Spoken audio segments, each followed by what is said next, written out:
Baik, kita akan melanjutkan pada pembahasan tentang metode penelitian dalam jurnal. Saya katakan di sini dalam jurnal karena metode penelitian penulisannya ketika di dalam skripsi dan jurnal itu ada perbedaan. Kalau di isinya dulu ya. Metode penelitian di dalam jurnal itu paling tidak harus memuat ini, ada jenis penelitian, kemudian ada pendekatan penelitian, ada sumber data penelitian, kemudian ada metode pengumpulan data, dan yang terakhir ada analisis data. Jadi kalau di dalam proposal itu ini tertulis seperti sub-sub seperti ini ya. Kadang-kadang subnya pakai angka begitu. Ada ABC, kadang-kadang pakai angka. Jadi ada 5 paling tidak ya yang harus termuat di dalam jurnal. Tetapi kalau Anda menulis di dalam jurnal penelitian itu sebagian besar template jurnal tidak tersusun secara sub-sub seperti ini, tetapi tertulis langsung naratif ya. Misalkan penelitian ini menggunakan jenis penelitian kualitatif dan seterusnya. Ini tidak pakai tidak pakai sub-sub seperti ini ya. Jadi tertulis secara menggunakan paragraf, terus dan seterusnya. Kalau paragrafnya ada lebih dari satu ya tinggal di enter saja nanti. Ya, ini contoh saja. Ya kalau karena ini di PowerPoint ya, biasanya kalau paragraf itu kan ada tabnya begitu kan ya. Di sini juga ada tabnya misalkan. Jadi tulisannya naratif. Ini contoh saja ya. Jadi penelitian ini menggunakan pendekatan kualitatif, sumber datanya ini begitu kan ya. Kemudian metode pengumpulan datanya menggunakan observasi, wawancara dan seterusnya. Nah, di dalam metode penelitian, paling tidak jenis penelitian itu biasanya terdiri dari, kalau tidak kualitatif itu ada kuantitatif ya. Ada juga yang mixed, campuran ya. Ada juga yang pengembangan dari keduanya yang sering disebut dengan research and development.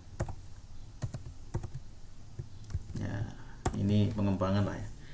Anda nanti bisa pelajari sendiri ya. Yang penting salah satu dari ini harus termuat di dalam jurnal. Kemudian di dalam metode penelitian ya, pendekatan yang Anda lakukan itu apa? Misalkan kalau penelitiannya kualitatif ya, pendekatannya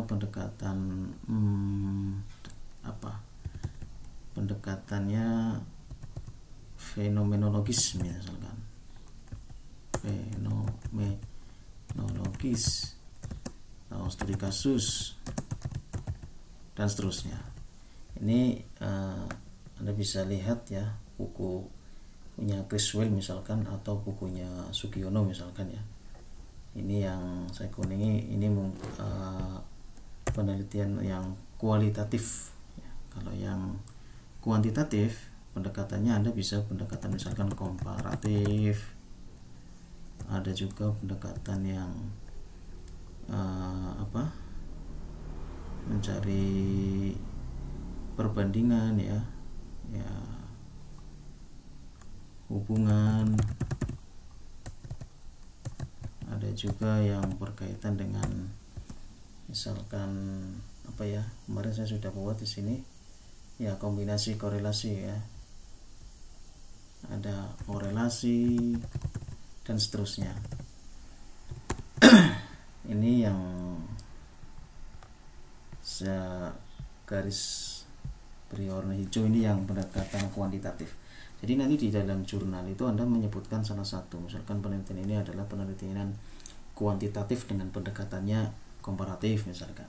Penelitian saya ini penelitian kualitatif dengan pendekatan studi kasus dan seterusnya. Oke, Untuk sumber data itu ada sumber data biasa ya, ada yang primer dan atau sekunder. Ada tinggal menyebutkan saja. Yang primer itu ada misalkan sesuai dengan lokasi penelitiannya ya. Kemudian sekunder biasanya berkaitan dengan sumber-sumber referensi yang menunjang seperti jurnal, buku dan sebagainya. Nah, ini yang berikutnya ada metode pengumpulan data. Nah, metode pengumpulan data itu yang wajib ya. Yang wajib dalam penelitian kualitatif terutama itu ada observasi, ada dokumentasi, dan ada wawancara. Iya. Nah, ini yang kualitatif ya. Kalau yang kuantitatif biasanya ada tambahan sebagai bentuk misalkan angket begitu ya. Ini yang hijau, saya beri warna ini yang saya sengaja tulis seperti ini ya biar Anda ikut mengalir apa yang telah saya tulis. Jadi memang belum saya desain PowerPoint-nya, tapi saya ingin mengajak Anda untuk mengikuti ritme apa yang telah saya sampaikan dalam konsep saya. Jadi metode pengumpulan datanya ini ya. Nah, kemudian untuk yang analisis data, jadi analisis data itu kalau sekelas ya anak-anak anak S1 lah ya, atau ya dosen juga, para peneliti juga yang masih familiar juga ya dengan model analisis data dengan menggunakan biasanya ini ya, triangulasi. Nah, terkait dengan triangulasi, saya ingin menjelaskan di sini bahwa metode analisis triangulasi itu apa saja yang dilakukan begitu ya. Jadi kalau Anda baca bukunya Sugiono atau Criswell itu ada hal-hal yang perlu dilakukan analisis dari segi dengan cara triangulasi itu ada 4 poin. Itu yang pertama terkait dengan sumbernya, kemudian ada juga dengan metodenya, ada penelitinya, ada teorinya. Jadi di dalam analisis ini ya, analisis itu Anda melakukan triangulasi. Tri itu kan 3 ya. Ada 3 yang diputar atau diolah begitu ya. Karena triangulasi itu kan tidak lepas dari ini ya. Tidak lepas dari pengumpulan data. Mungkin Anda dengan wawancara, observasi, dokumentasi itu kan pengumpulannya, metode pengumpulan data tadi yang saya katakan di sini, metode pengumpulan data ya. Kemudian setelah pengumpulan data kan itu nanti datanya kan diolah ya, pengolahan. Nah, terus kemudian nanti disajikan gitu kan ya, penyajian.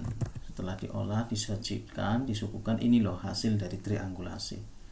Nah, kemudian setelah tiga tahapan ini, tahapan berikutnya kan nanti kan ada penarikan kesimpulan begitu ya. Jadi saya akan bahas tentang triangulasi di sini. Jadi ketika Anda melakukan analisis ya, apa yang Anda analisis? Misalkan dari segi sumber ya. Sumber yang Anda dapatkan misalkan dari informan ya, dari informan atau dari wawancara 1 atau saya tulis di sini in 1 gitulah ya, informan 1. Anda harus melakukan cross check juga pada informan kedua, bagaimana dia menyampaikan pendapatnya. Anda juga harus menggabungkan informan 3. Nah, paling tidak itu ada 3 informan kalau dilihat dari segi sumbernya. Dari 3 itu dianalisis. Si A berbicara mengenai misalkan bahwa sekolah tersebut memiliki kendala dari segi kesejahteraan guru ya. Yang informan kedua mengatakan kesejahteraan guru itu dipengaruhi oleh bantuan pemerintah yang kurang mendukung, si informan ketiga, kesejahteraan guru, ternyata ada pendapat yang lain karena gaji dari sekolah tersebut yang kurang memadai misalnya. Jadi kesejahteraan guru dilihat dari sumber informan itu Anda analisis. Nah, kalau dari segi metode itu kan tadi ada 3 ya, metode pengumpulan data ya, metode observasi, dokumentasi, dan wawancara. Nah, kalau dari sudut metode penelitian itu dari wawancara ditambah dengan observasinya bagaimana, ditambah dengan dokumentasi. Jadi Anda wawancara terkait kesejahteraan guru ya, Anda tidak hanya wawancara tapi memang benar-benar melakukan observasi dan memang ada bukti nyata fisik, yaitu dengan dokumentasi. Ini dianalisis ya, analisis dari segi metode, tadi analisis dari segi sumber. Nah, kalau dari peneliti kan Anda sebagai peneliti itu kan biasanya mengambil kajian pustaka di penelitian yang lain yang sejenis atau yang mirip begitu kan ya. Saya katakan di sini ada jurnal 1. Nah, dalam satu kalimat misalkan, kemudian Anda tambahkan juga di kalimat berikutnya dengan mengambil jurnal yang kedua, kemudian setelah itu ada keterangan lain dari jurnal yang ketiga. Saya katakan jurnal, boleh buku lah ya. Nah, dari 3 ini kemudian setelah kalimat terakhir ini Anda tambahkan narasi Anda sendiri ya. Ini juga ya tadi ya, ini juga ya, ini saya tambahkan biar sama ya, pakainya tanda plus benar ya, walaupun nanti kalau dinarasikan tidak ada tanda plusnya begitu. Nah, kalau teori beda lagi. Penelitian Anda mengacu pada teori apa? Nah, teori 1 ya, bagaimana bunyinya, kemudian teori 2 bagaimana bunyinya, kemudian yang ketiga bagaimana teori yang ketiganya gitu ya. Setelah itu ini footnote ya, ini footnote. Jadi footnote-nya ada 3 begitu.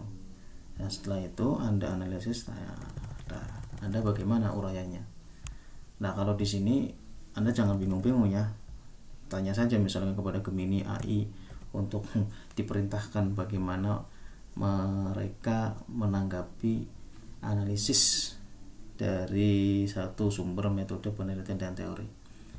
Ya, itu kreativitas Anda lah terhadap alat AI atau Gemini begitu. Tapi kalau misalnya menurut saya ketika sudah Anda tanya kepada Gemini, tetap Anda harus berkontribusi ya.